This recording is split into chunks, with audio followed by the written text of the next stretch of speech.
Wyoming Territory, the autumn of 1882. And the wind off the Laramie Plains had begun its long work of stripping the cottonwoods bare. The sky over Garrett Vance's quarter section was the color of pewter laid down by a careful hand, and the smell on the air was of wood smoke and the first hard frost still 2 nights off.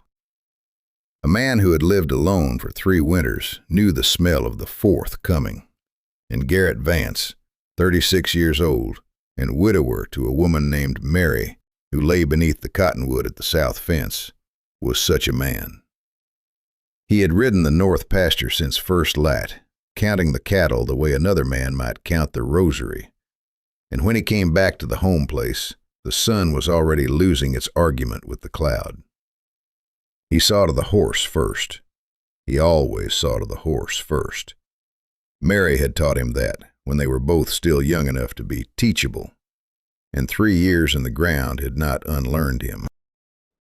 The barn was set 40 paces from the house, pine-sided, leaning slightly east where a windstorm in '79 had shifted its bones. He led the bay mare inside and was reaching for the currycomb when he saw the boot, a woman's boot, cracked at the seam, worn thin at the heel, lying on its side in the straw of the empty stall. Garrett Vance was not a man given to startling. He set the currycomb down and lifted the lantern off its peg and walked the 4 steps to the stall and raised the lights slow, because a man who raised a lantern fast in a strange place could blind himself to a knife. She was sleeping, or had been. The lantern light moved across her face, and her eyes opened, gray, the gray of river water under cloud. And she did not flinch, and she did not run, which told him 2 things at once. She was too tired to do either, and she had decided already that whatever came next, she would meet it on her feet, if her feet would carry her. She tried to sit up. The straw rustled. She had a bundle clutched against her ribs the size of a folded coat, and she held it as though it weighed more than it should. "Ma'am," he said, because he did not know what else to say. Her mouth moved.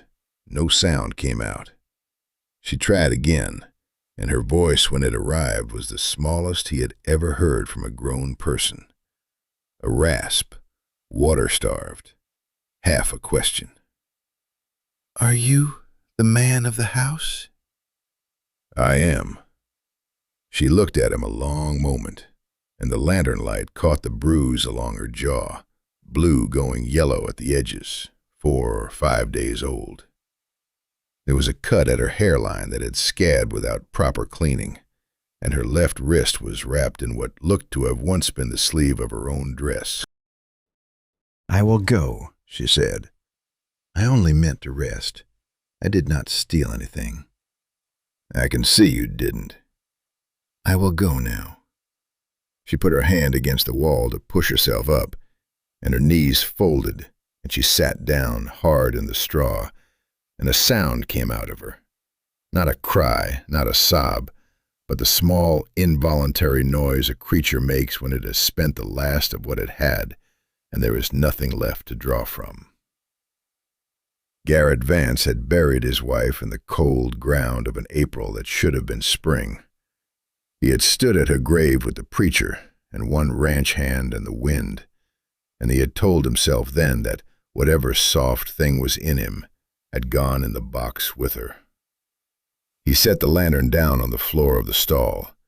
He took off his coat and laid it across the straw beside her without touching her. "You don't have to go anywhere tonight," he said. "Stay where you are. I will bring you water and something to eat.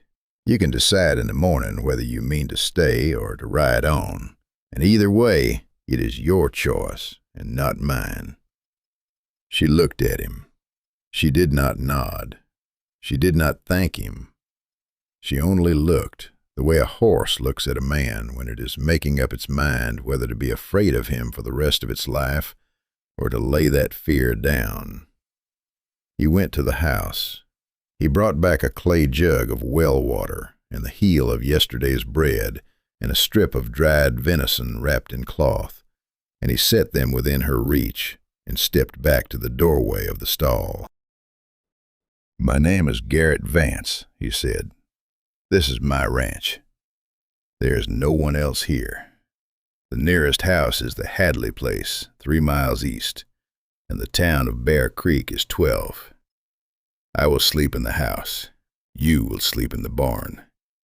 The barn door does not lock from the inside, but if you slide that wagon tongue across it, no man on this property can open it without taking it off the hinges, and I will not be that man."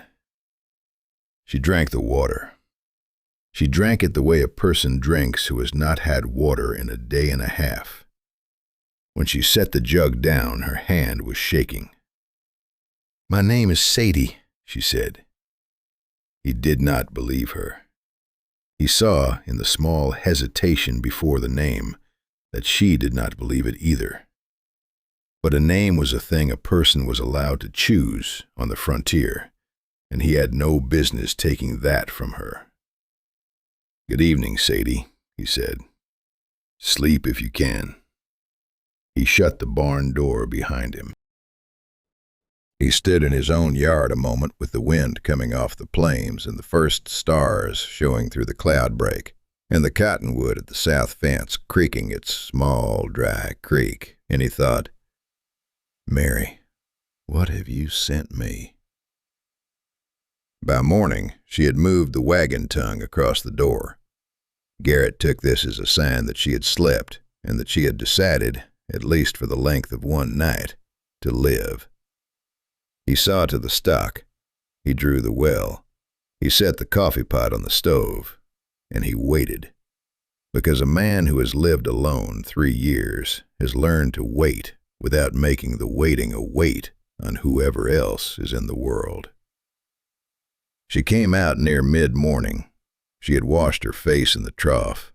He saw the wet at her hairline, and where the dust had been, the bruise showed worse than it had in the lantern light. She had retied her hair with a strip of the same cloth she had used for her wrist. She stood in the open barn door with her bundle against her ribs, and she looked at the house, and at him, and at the long road that ran past the ranch toward Bear Creek, and she made her decision. She walked toward the house. He let her come. He poured a second cup of coffee and set it on the porch rail, because the porch was a different country from the kitchen, and he wanted her to know there were stages a person could move through at the speed she chose. The cup he set out was tin, blue tin, dented at the rim from the day Mary had dropped it on the wood stove in their first year of marriage, and laughed and said the dent was character, and he had never used the cup himself in 3 years, and had never been able to bring himself to put it away. He had taken it down that morning without thinking. He noticed only when he was holding it out empty over the pot. "For you," he said. She came up onto the porch and she took the cup. Her fingers did not brush his. She wrapped both her hands around it for the warmth, and she sat down on the top step, and she drank the coffee slow. "You don't have to tell me anything," he said, "but I am going to ask one thing, and you can answer it or not. Is anyone coming for you?" She was quiet a long time. The wind moved over the porch, and the cottonwood leaves at the south fence let go 3 at a time. "Yes," she said. "How long do I have?" "I don't know. 2 days, maybe 3. They were behind me at the Sweetwater crossing. The rain washed out the trail." "Are they law?" "Some of them." "Are you what they say you are?" She lifted the blue cup and looked at him over the rim, and for the first time he saw the thing he would later understand was the whole shape of her. That this woman had not been broken by what she had survived, but was waiting, with the patience of an animal that has been hunted and has decided to live anyway, to see whether the man standing in front of her was going to be one more thing she had to outrun. "I killed a man," she said, "3 weeks ago, in Cheyenne. They put my face on a paper. I will tell you the rest if you give me the day to gather it. But that part is true." Garrett Vance set his own coffee cup down on the porch rail, and he looked out across his pasture, and the long quiet stretched between them, and a finch lit on the corral fence and lit off again. "Then we have a day," he said. "Drink your coffee. Eat what's on the stove. The east room has been empty 3 years. It has a bed in it. I'm going to mend the south fence. I will be back at dusk." He stepped down off the porch. He saddled the bay. He rode south to the cottonwood, and he stood at his wife's grave with his hat in his hand and the wind across the grass, and he did not say anything aloud, because Mary had always said a man who needed to fill silence with talk was a man who had not yet learned to listen to it. He listened to it now. "She killed a man," he said, in the place inside him where he had said things to Mary for 3 years and never received an answer. "A man who likely needed killing," Mary said back, in the place where she lived now, "or you would not have left her on your porch with the blue cup." He stood there a long while. When he turned back toward the house, his shadow ran ahead of him long across the grass, and inside that shadow was a shape that had not been there yesterday. A woman in his barn. A woman on his porch. A woman who had drunk from Mary's cup and not known she was the first. She did not leave that day or the next. By the 3rd day, she had set herself to work without asking him whether she could. He came in from the corrals and found the kitchen swept, the stove blacked, the chicken coop's broken latch fitted with a new pin she had whittled from a length of hickory and tied with twine until he could replace it proper. She had cleaned 3 years of dust off the windowsill in the east room and laid a sprig of sage on the empty washstand. She had not gone into the back bedroom, the one that had been his and Mary's, and he saw, with a quiet that struck him under the breastbone, that she had known not to. She still did not say much. She wrote, sometimes, with a pencil stub on the back of a feed store handbill when she meant to be careful with the words. Other times she only pointed or nodded or shook her head no. Her voice, when she used it, was getting stronger, but she used it sparingly, the way a person uses the last of a thing they do not know how to replace. She slept in the east room with the door closed and a chair propped under the latch. He slept in the loft above the kitchen, where he had moved his bedroll the night after she came up onto the porch, because the back bedroom with Mary's quilt was not a room he was going to enter while a woman who feared men was sleeping under the same roof. He did not tell her this. She did not ask. But the second morning she carried a tin of biscuits up the loft ladder and set it on the boards and went back down without a word. And he understood that what he had not said had been heard. On the 4th morning, the bay mare ran her shoulder on the corral post and tore the skin from collarbone to flank. Garrett had her in the stall and was trying to soothe her enough to clean the wound when the mare's ears went back and she struck out with her hind leg and nearly took his ribs off. Sadie came into the barn. She did not speak. She walked the long way around to the mare's far side, and she set her palm flat on the mare's neck, and she made a sound that was not a word. Low, slow. The kind of sound a mother makes to a sick child at 3 a.m. And the mare's ears came forward, and her sides stopped heaving, and she stood. Sadie cleaned the wound with steady hands. She used the salve from his shelf without asking.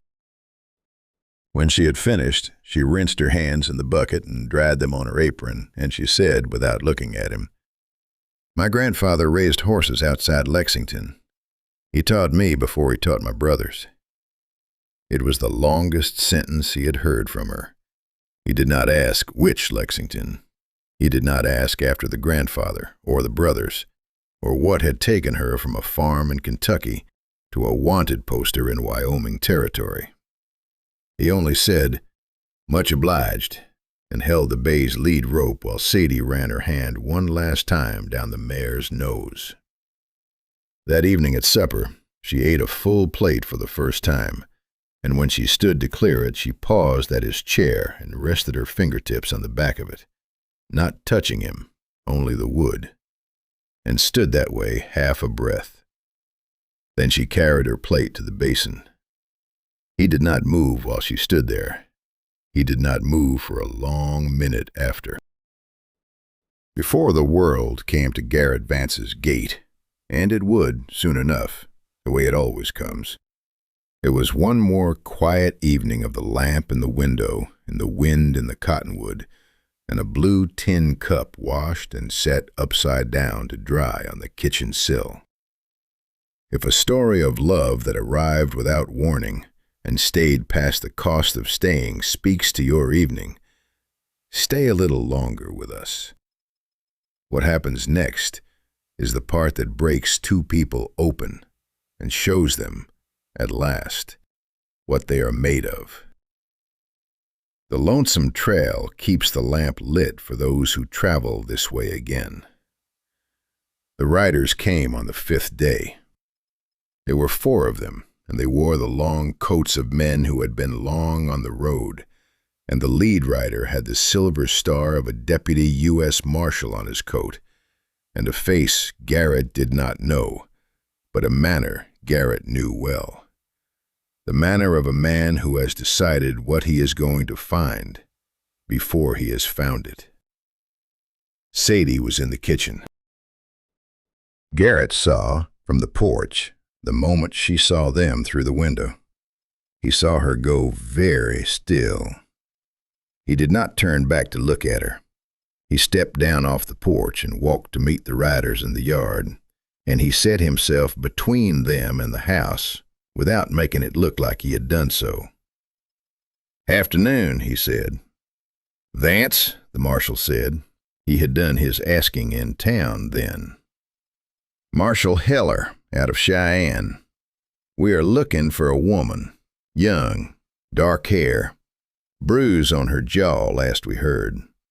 Goes by Ruth, sometimes Sadie. Wanted for the murder of one Elias Crane, hotel keeper in Cheyenne, 3 weeks past."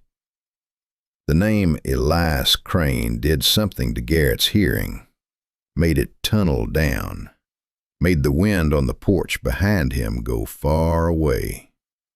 Elias Crane was Mary's brother.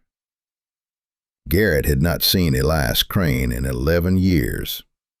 Elias had not come to the wedding. Elias had not come to the funeral. Elias had written, twice a year, the careful, neat letters of a man who had made himself respectable. "Hotel keeper now, brother. The Lord has been good to me. Give my best to my sister." The letters had kept coming after Mary died. Garrett had answered them. They were the last connection to her family he had. Elias Crane. He had stood at his wife's grave 4 days ago and asked her what to do about the woman on his porch.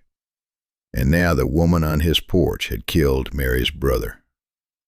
The earth seemed to shift 1 foot to the left under Garrett Vance, and he made it stand still by the act of not letting his face change. "I have not seen any such woman," he said. The marshal looked at him. The marshal looked at the house. The marshal looked at the smoke coming out of the chimney and the second cup of coffee that, from where he sat his horse, he could likely see on the porch rail. "You live alone, Vance?" "I do." "2 cups." "I take 2. Mind if we look around?" "I do mind. You can ride off my land, Marshal, and bring me a writ if you mean to come back." The Marshal smiled with the bottom half of his face. The top half did not move. 3 days, he said. "I will be back in 3 days with a writ and 6 more men. If you are sheltering her, Vance, you will hang beside her. I do not care how respectable you have made yourself out here." 3 days, Garrett said. "I will keep the kettle on." The Marshal turned his horse. The 4 of them rode out the way they had come, and the dust hung in the air long after the sound of them. Garrett stood in the yard until he could no longer see them on the road. Then he walked back up onto the porch and into the kitchen. Sadie was standing at the basin with her back to him, and her hands flat on the wood, and her shoulders not moving, which is how he knew she was crying without sound. "Sit down," he said, gentle. She turned. Her face was wet. She did not wipe it. "Ruth," he said, "is that your name?" "Yes." "Tell me about Elias Crane." She closed her eyes. She opened them. She sat down at the table because he had asked her to, and because her legs were not going to hold her any longer either way. "You kept a hotel in Cheyenne," she said, "the kind of hotel that is not a hotel. You took in girls. Some came willing because they had nowhere. Some did not come willing. There was a girl named Anna. She was 13 years old. He had brought her up from Denver in the back of a wagon, and he had been beating her for a week because she would not." Ruth's voice stopped and gathered itself and went on. "She would not do what he meant her to do. I worked the kitchen. I had been there 4 months. I had not yet found a way to leave. The night I left, he had her in the back room, and he had a belt in his hand, and she was on the floor. And I came in to bring the supper tray, and I saw what was about to happen. And I picked up the iron from the stove, and I hit him with it. Once. He went down. I thought he would get up. I picked it up again. He did not get up. Anna and I went out the back. She is with a Quaker family in Greeley now. I left her there, and I rode north. Because his brother is a marshal, and his brother was already on the road." She stopped. She looked at him. She had not yet wiped her face. "His name was Elias Crane," she said. "Did you know him?" Garrett Vance sat down across the table from her. He sat down slow because if he had not sat down, he would have had to do something else with his body. And there was nothing else his body knew to do. "He was my wife's brother," he said. Ruth's hand went to her mouth. The blue tin cup was on the table between them, empty, and she looked at it as though it had spoken. "Oh, God," she said. "Oh, God, I am sorry. I did not know. I would not have come. I would not have—" "Stop." She stopped. Garrett Vance looked at the woman across his table. He looked at the bruise on her jaw, 4 shades lighter than the night she had come into his barn. He looked at the wrist that had healed under the cloth she had tied. He looked at her hands, which were strong hands and clean hands, and hands that had killed a man to keep a 13-year-old girl from being broken. And he thought of his wife, who had loved her brother as a child and had not seen him in 15 years, and who had said to Garrett once, in the last year of her life, "I do not know what Elias has become. I am afraid sometimes to know." He thought, she knew, and she could not bear to know, and she died not knowing for certain. And this woman across my table did what my wife was afraid to ask anyone to do. He thought, "Mary, if you can hear me, I am about to lose the last piece of your family." The last letter. the last name. There will be no one to write to twice a year. The line ends with this. And he heard her say back, in the place where she lived, "Good. Let it end. Stand by the woman at the table. You buried me 3 years gone. I am not the one in danger now." Garrett Vance reached across the table. He did not take Ruth's hand. He set his hand flat on the wood beside hers, half an inch of board between them, and he left it there. 3 days, he said. We have 3 days. Then the marshal comes back with a writ and 6 men. We are not going to be here when he comes. Where will we go? There is a man named Hadley, 3 miles east. He owes me a debt from the winter of '78 he has never forgotten. He will take you to the railhead at Rock Creek and put you on a train east under a name that is not yours, and not Ruth, and not Sadie. You will go to Greeley. You will find Anna. You will be a person who is not hunted. And you? I will be here when the marshal comes back. I will tell him I drove off a woman matching his description on the day after he came. I will tell him I did not know what she had done. He will not believe you. He does not have to believe me. He has to fail to prove me wrong. Ruth looked at him. Her hand moved, finally, the half-inch of board between them, and her fingertips came to rest beside his. You will lose your standing in this town. My standing in this town, Garrett Vance said, was built on being a quiet man who did not cause anyone any trouble. If they take it from me for keeping a girl from hanging for the killing of a man who deserved it, then it was not standing worth the keeping. She did not answer. She bent her head, and she pressed her brow against the back of his hand, and her tears went onto his skin, and he did not move. That night he sat up at the kitchen table with the lamp turned low, and he wrote 2 letters. One to Hadley, one to the Quaker family in Greeley, asking after a girl named Anna, and saying a woman named Ruth would arrive at their door before the snow. He put both letters in his coat pocket. He drank from the blue tin cup for the first time in 3 years, and the coffee tasted the way it had tasted the morning Mary had dropped the cup on the wood stove and laughed. It did not go the way he planned. He learned 2 days later that the marshal had not waited for the writ. Hadley came riding up the road at dawn on a borrowed horse with his hat in his hand, and he was shouting before he was off the horse. "Vance! Vance! They are coming! They are on the south road, 6 of them. They mean to take her before the writ catches up to make it lawful, on account of they do not believe a writ will be granted, on account of what is coming out about her brother in the papers in Cheyenne." Ruth was already at the door with her bundle.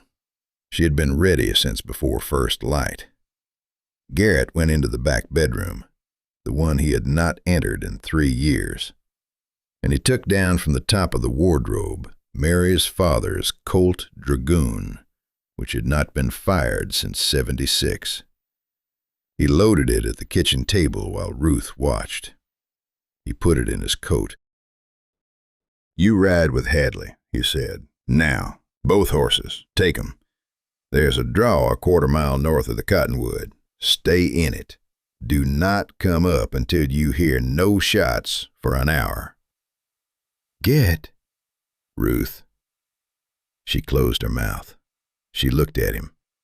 The bruise on her jaw was almost gone. The gray of her eyes was the gray of river water under cloud. And he had loved her, he realized, since the 3rd morning when she had cleaned the bay mare's shoulder without being asked. "Go," he said, "and come back when it is over. If you come back, I will be here. If I am not here, the deed to this land and to this house is in the tin box under the floorboard beneath the east bedroom window, and it is signed already to a woman named Ruth, and Hadley has been told. Go." She went. He watched her ride out with Hadley, the two horses kicking up the cold dust, and he stood on his porch with his wife's father's pistol in his coat, and he waited. The 6 riders came up the road 40 minutes later. What happened in the yard of the Vance Ranch on the morning of the 17th of October, 1882, was told differently in Bear Creek by every man who claimed to have heard it. But the bones of it were these. Marshal Heller demanded entry. Garrett Vance refused. Heller's deputy fired the first shot, and it took Garrett in the meat of his left shoulder and spun him against the porch post. Garrett returned fire. He hit the deputy in the leg. He hit Heller's horse, which threw Heller into the dust and broke his arm in 2 places. The remaining 4 riders, who were not lawmen but men paid for the ride, looked at their marshal in the dust and at the rancher bleeding against his own porch post and at the long, quiet road behind them. And they made the calculation of men who had not been paid enough to die. They rode off. They left Heller in the dust. Heller cursed Garrett Vance with a creativity that would have impressed a sailor, and then he passed out from the pain in his arm.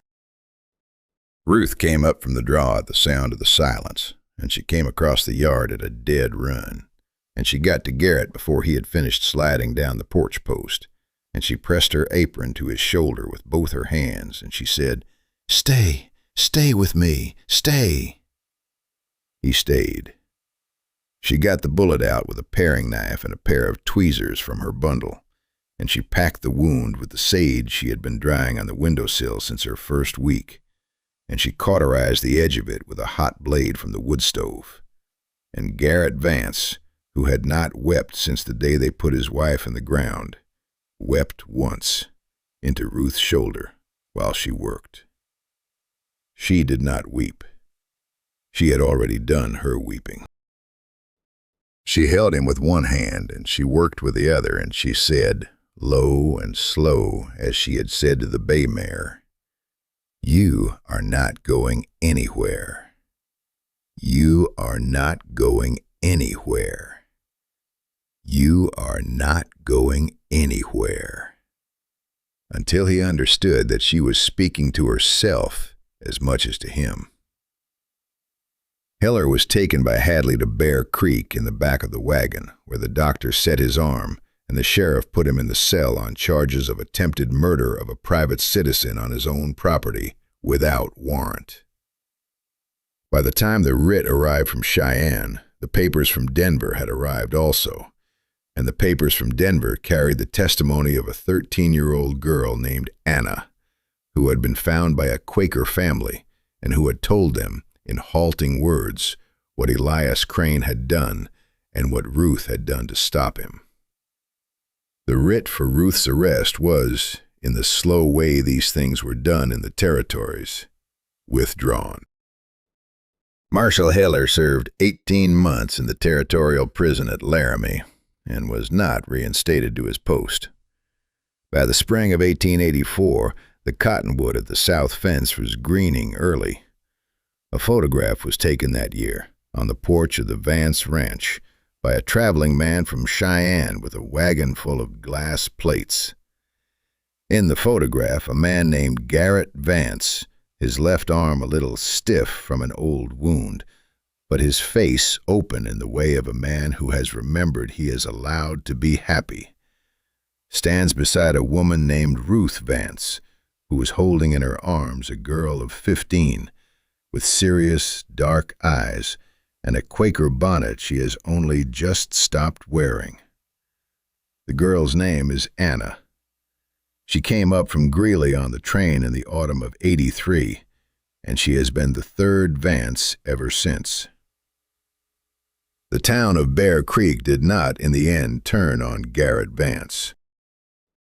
The town of Bear Creek read the papers from Denver like everyone else, and the town of Bear Creek had its own daughters, and the town of Bear Creek decided, with the quiet conservatism of frontier places, that what had happened in Garrett Vance's yard had been the Lord's own justice, and that Ruth Vance was a woman to be nodded to on the boardwalk and not crossed in the general store.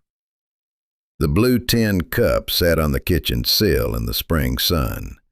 Ruth drank her morning coffee from it. Garrett drank his from a brown one he had bought new in town the week after they were married at the river by a Methodist circuit rider who asked no questions about anyone's past. Anna drank her milk from a green one. There were 3 cups now on the sill in the morning light, and the dent in the blue one was still character. Garrett Vance walked sometimes, still, to the cottonwood at the south fence where his first wife lay, and he told her the news of the ranch. The bay mare had a foal. The south pasture had come in early. Anna had read aloud at supper from a book of poems. He did not tell Mary he was sorry. Mary did not require it. He told her instead, "Thank you for sending her." And the wind in the cottonwood answered the way wind answers, which is to say that it did not answer at all, but moved on toward the next thing, and the next. If your heart has ever leaned toward a story where love arrived quiet on a cold night and stayed long enough to change everything it touched, then this story was for you. Out on the long plains of Wyoming, where the wind keeps the only memory of what was, the love between Garrett Vance and Ruth, and the girl named Anna who became their daughter in everything but the paper, became the kind that does not need anyone to remember it to be real. If stories of frontier love that endured through hardship and hard choices and the kind of silence only the West knows speak to your evening, follow the Lonesome Trail for more. Here the love stories are quiet. The courage